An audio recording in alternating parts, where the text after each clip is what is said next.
నిన్న తాడేపల్లి సభ చూశాక ప్రతిపక్షాల సభ చంద్రబాబు నాయుడు పవన్ కళ్యాణ్ గారి సభ చూశాక ఇంత వరస్ట్ సభ ఎప్పుడు జన్మ అంటే ఒక రాజకీయ వ్యవస్థ ఏర్పడ్డ తర్వాత ఇంత హీనంగా మాట్లాడిన వాళ్ళు అందులో అంత స్థాయిలో ఉండేటువంటి వ్యక్తులు అంత దిగజారిపోయి మాట్లాడారు అంటే ఎంత బలహీనంగా ఉన్నారో వాళ్ళు అనేది చాలా స్పష్టంగా అర్థమవుతూ ఉంది.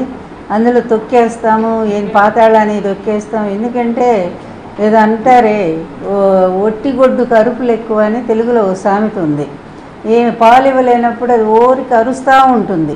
వీళ్ళ పరిస్థితి కూడా అలాగే ఉంది. పవన్ కళ్యాణ్ గారు కూడా ఎంత పిచ్చిగా మాట్లాడారంటే, నేను మొన్న సభలో జనాలు లేరు పాడు లేరు, 5ంటికి క్లోజ్ అయిపోతుంది అనుకున్న సభను 6:30 దాకా పాపం వెయిట్ చేశారు అక్కడ కార్గోలో.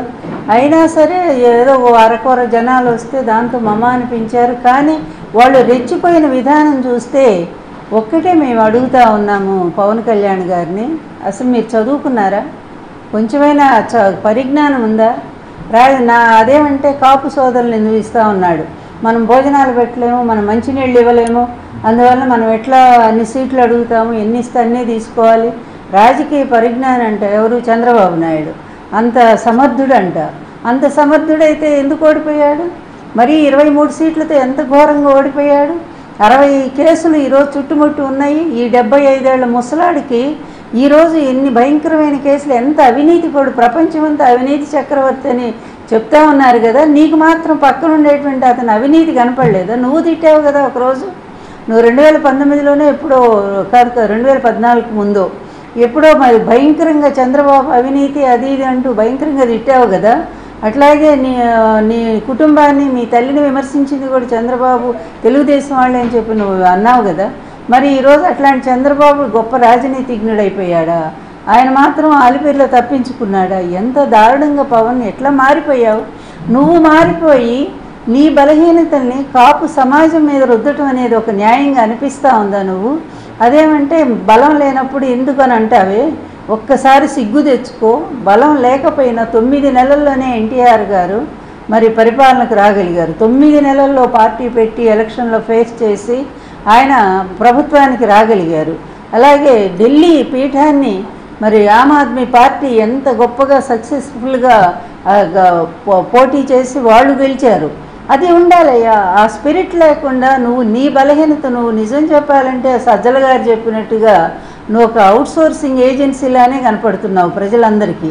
నీ లోపాన్ని, నీ బలహీనత నువ్వు ఎందుకు అతని చేతిలో చిక్కావో ఎవరికి అర్థం కావట్లా. డబ్బు కమ్ముడు పోయావో కాదో అది కూడా మాకు తెలియట్లేదు. కానీ సంథింగ్ నువ్వు మాత్రం ఏదో ఒక అతను నిన్ను బ్లాక్మెయిల్ చేస్తూ ఉన్నాడు.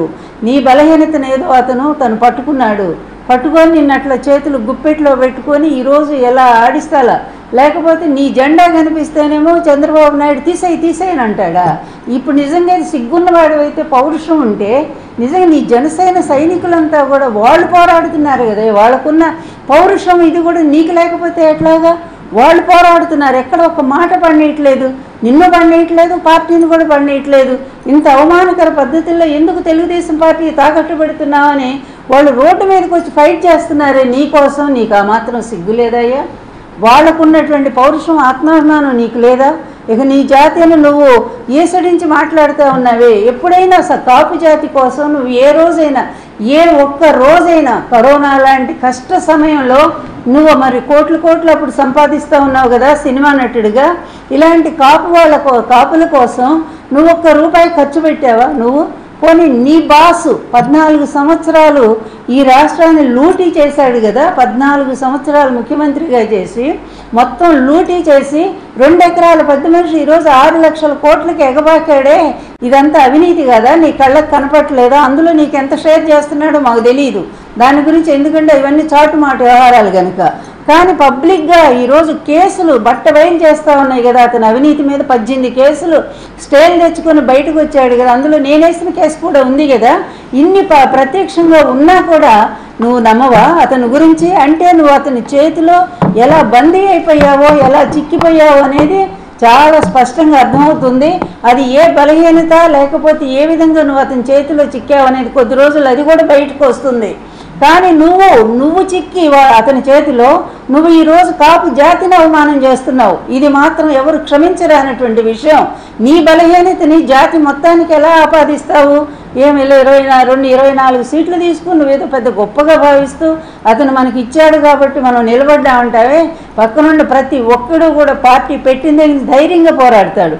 జగన్మోహన్ రెడ్డి గారు ఎప్పుడు పెట్టారు ఏ పార్టీ? 2011లో పెట్టారు. 2014 ఎలక్షన్స్, అందులో 16 నెలలు అయిపోయి జైల్లో పెట్టారు. జైల్లో పెట్టినా కూడా వచ్చి నిలబడి జైలు నుంచి వచ్చి కూడా ధైర్యంగా పోరాడలేదా? 175 సీట్లు పోటీ పెట్టలేదా? నీలాగా 5 సీట్లు 10 సీట్లు అనుకుంటూ ఎవరిని అడుక్కోలేదే, ఎవరి పొత్తుల కోసం ఆయన వేచి చూడలేదే. ఆయనంతటా ఆయన ధైర్యంగా నిలబడ్డాడు. 175 సీట్లు పోటీ పెట్టాడు. కేవలం 1.5% తేడాతో మాత్రమే ఓడిపోయాడు. అయినా 67 మంది ఎమ్మెల్యేలని 8 మంది ఎంపీలని గెలిపించుకున్నాడంటే అది గట్స్ అంటే. లీడర్ క్వాలిటీ అంటే వాళ్ళని చూసి నేర్చుకో. నువ్వు ఎట్టాగు లీడరు కాదు, నటుల్లాగా సినిమాల్లో నటిస్తావు, మళ్ళీ ఇక్కడికి వచ్చి బయట కూడా నటన చేస్తానంటే అది ఎట్లా కుదురుతుంది? ప్రజలేమన్నా అమాయకులు అనుకున్నావా? ఆత్మాభిమానం ఉండే కాపు జాతి నిన్ను ఎప్పుడో బహిష్కరించింది. నువ్వు చంద్రబాబు నాయుడు తాకట్టు పోయావనేది ఈ జాతికి ఎప్పుడో అర్థమైపోయింది. అందుకనే నీ సభలకు కూడా జనాలు కరువైనటువంటి పరిస్థితి. తాడేపల్లి అంటే పూర్తిగా ఇక్కడ కాపు ప్రాంతం అయినటువంటి ఈ ప్రాంతంలో చంద్రబాబు నాయుడు వేసిన ఎత్తు ఏంటంటే బ్రహ్మాండంగా నీ జనాలను ఉపయోగించుకొని తనకొచ్చారని చెప్పి చూపించుకుంటూ, చూసారా మా సభ అంత సక్సెస్ అయింది, ఇంత సక్సెస్ అయిందని చెప్పి చెప్పుకోవడం కోసం ఆయన ఓ పెద్ద ప్లాన్ చేశాడు. చేస్తే ఏమైంది? నువ్వు కూడా చతికిలబడ్డావు అక్కడ.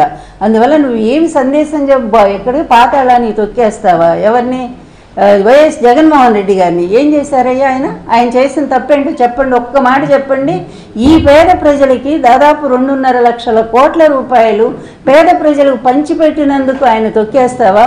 ఈరోజు ఆంధ్రప్రదేశ్ని విద్యారంగంలో, వైద్య రంగంలో, వ్యవసాయ రంగంలో అన్ని రంగాల్లో కూడా నంబర్ 1గా నిలబెట్టినందుకు పాతాళానికి తొక్కేస్తారా? నీ దత్త తండ్రి నువ్వు కలిసి ఏం తప్పు చేశాడు జగన్మోహన్ రెడ్డి?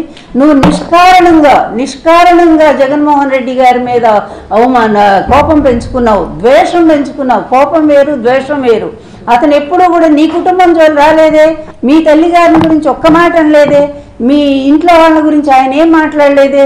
నువ్వెంతసేపు కూడా జగన్మోహన్ రెడ్డి గారి మీద అతి ద్వేషంతో, పెంచుకున్నటువంటి ద్వేషంతో ఆ దుర్మార్గుడు కావలి కుక్కలాగా మారిపోయావే నువ్వు. ఎంత దారుణమైనటువంటి విషయం ఇది!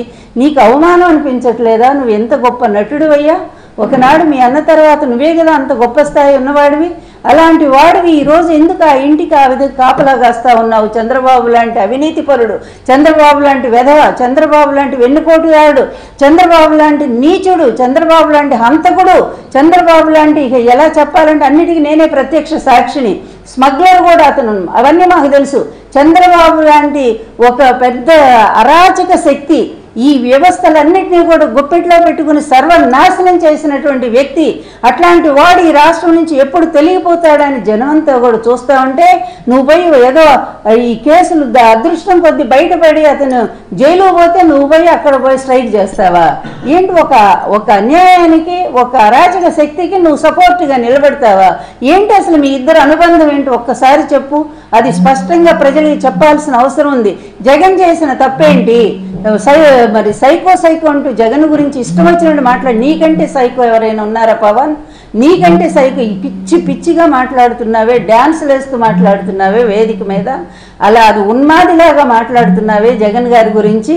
ఆయన చేసిన అపకారం ఏంటయ్యా? ఈరోజు ఒక్కసారి చూడు, ఏ ప్రాంతం వెళ్ళినా కూడా ఎంత చక్కటి నాడు నేడు క్రింద ఎన్ని స్కూల్స్ ఎంత బాగున్నాయో, పిల్లలకి ఎడ్యుకేషన్ ఎంత స్థాయిలో జరుగుతూ ఉంది. ఈరోజు ఇంటర్నేషనల్ స్థాయిలో పిల్లలకి ఎడ్యుకేషన్ అందిస్తున్నటువంటి ఏకైక రాష్ట్రం ఆంధ్రప్రదేశ్ అని భారతదేశం అంతా పొగుడుతూ ఉంటే మీ కళ్ళకు కనపట్టలేదా?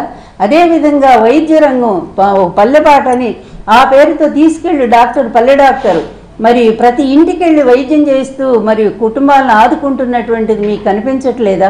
అదేవిధంగా మిగిలిన అమ్మఒడి ఎన్ని పథకాలు మాకే లిస్టు గుర్తులేనన్ని పథకాలు ఇస్తూ ప్రతి ఒక్కళ్ళని కూడా ఈ రాష్ట్రంలో దాదాపు 5 కోట్ల పైన ప్రజలు ఉంటే దాదాపు 4 కోట్ల మంది లబ్ధిదారులుగా 35 లక్షల ఇళ్ళు ఇచ్చి, ఇళ్ళు అనేటువంటి లేని వాళ్ళు ఎంతోమంది ఎన్నో రకాల బాధలు పడుతున్నటువంటి వాళ్ళందరికీ కూడా ఇళ్ళు ఇచ్చి కాపాడినటువంటి మహానుభావుడిని మీ ఇష్టమైన భాషలో మీరు తిడతారా?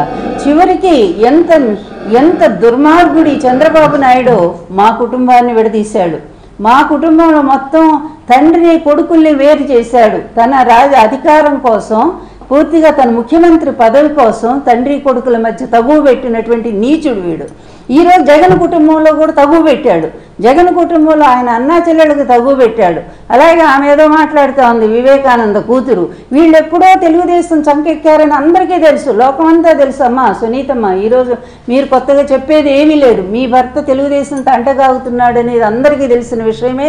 ఆ రోజు వివేకానంద గారిని కూడా రానియకుండా మీరు అడ్డుకొని ఆయన్ని కాంగ్రెస్ పార్టీలో ఉంచారు. విజయమ్మ గారి మీదే పోటీ చేసిన సంగతి తెలుసు. అయినా జగన్ గారు మంచి మనసుతో బాబాయ్ అని చెప్పి ఎమ్మెల్సీ ఇప్పిస్తే ఇదే తెలుగుదేశం వాళ్ళు అతన్ని ఓడించిన సంగతి ఇంకా తెలిసి కూడా కావాలని ఈరోజు మీరు పోటీ చేయడానికి తెలుగుదేశం మీకు సపోర్ట్ ఇస్తుందని చెప్తే, లేదా అతను డబ్బులు ఇస్తా ఉంటే మీరు ఇష్టం వచ్చినట్టుగా ఈరోజు ఒక కుటుంబ సభ్యులు అయ్యి ఉండి కూడా జగన్మోహన్ రెడ్డి గారి మీద ఇలా మాట్లాడుతున్నారంటే సిగ్గుపడాలమ్మా, సిగ్గుపడాలి. ఎందుకంటే ఏదంటారే, అది ఒక మంచిని గుర్తించాలి అంటే అటువంటి మంచి సంస్కారం కూడా ఉండాలి. వీటన్నిటికీ ఈ దుర్మార్గపు చర్యల వెనక ఎవరున్నారు అంటే చంద్రబాబు నాయుడు. ఇట్లాంటి వెధవ పనులు చేయగలిగిన వాడు చరిత్రలో, రాజకీయ చరిత్రలో ఒకే ఒక్కడు. వ్యవస్థల్ని మేనేజ్ చేయగలిగిన వాడు, న్యాయ వ్యవస్థ అయినా సరే, అదేవిధంగా ఈడీ అయినా సరే, సిబిఐ అయినా సరే, ఇంకా ఏ వ్యవస్థ అయినా సరే అతను తన మనుషులను పెట్టుకుంటాడు. అలాగే ఏ పార్టీ అయినా సరే, బీజేపీలో ఇతను కోవర్ట్లు ఉంటారు, కమ్యూనిస్టులో ఉంటారు, ఏ పార్టీలు కాంగ్రెస్లో ఉంటారు. ఇతను అన్ని పార్టీలు అవసరం కొద్ది పార్టీలన్నీ మార్చుకుంటూ ఉంటాడు. అవసరం కొద్ది అవకాశవాద పొత్తులు పెట్టుకుంటూ ఉంటాడు.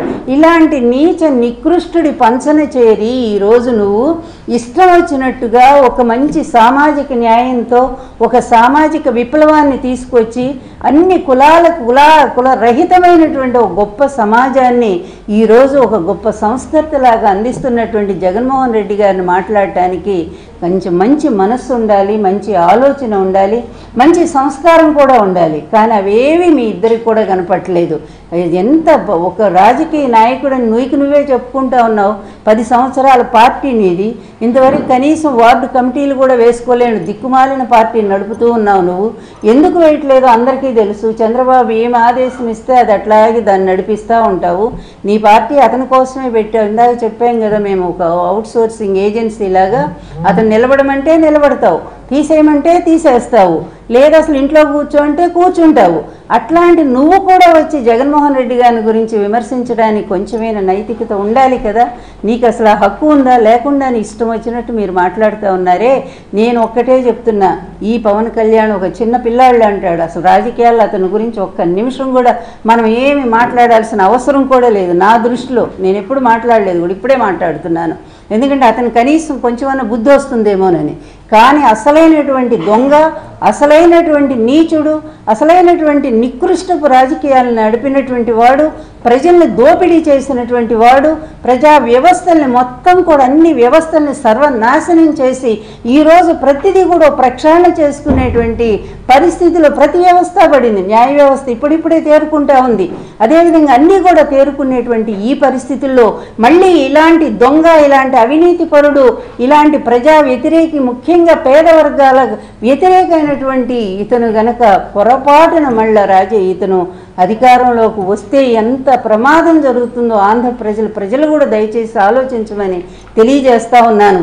ఇలాంటి నీచుడి పరిపాలన 14 ఏళ్ళు చూశారు. ఆంధ్రప్రదేశ్లో ఎక్కడైనా ఒక చిన్న ప్రాజెక్టు కానీ, ఒక అభివృద్ధి కార్యక్రమం కానీ ఎక్కడైనా ఇతని హయాంలో జరిగిందా? దయచేసి ప్రజలారా మీరు ఆలోచించండి. అదేవిధంగా 3 రాజధానులు అంటంలో కూడా ఆయన ఉద్దేశం ఒక్కటే, 3 ప్రాంతాలు ఒకేసారి డెవలప్ కావాలి. మొత్తం తీసుకెళ్ళి డబ్బులన్నీ కూడా ఒకే ఏరియాలో పెడితే అది నష్టం జరుగుతుంది, అక్కడ ప్రజలు నష్టపోతారు మిగిలిన ప్రాంతాల్లో అనే ఉద్దేశంతో ఈరోజు నిజంగానే అన్ని ప్రాంతాల్లో కూడా అన్ని రకాల పరిశ్రమలు వస్తున్నాయి. అభివృద్ధి లేదని అబద్ధాలు రాస్తారు. ఈనాడు ఒకడు, తర్వాత ఈ ఆంధ్రజ్యోతి ఒకడు.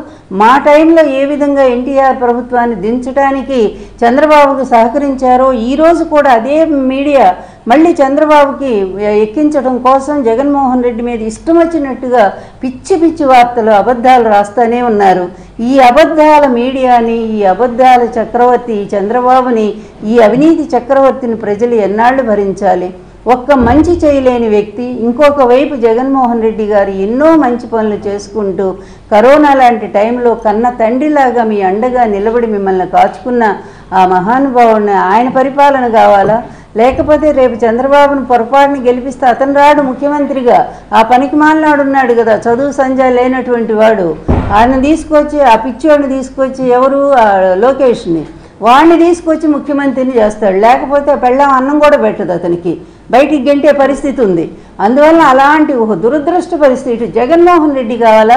లేకపోతే 75 సంవత్సరాల ఒక ముసలోడు అవినీతితో పూర్తి లక్షల కోట్లు సంపాదించి ప్రజలకు అన్యాయం చేసినటువంటి వాడి కుటుంబం కావాలా? దయచేసి ప్రజలు వాళ్లే నిర్ణయించుకోమని సవినయంగా తెలియజేస్తున్నాను.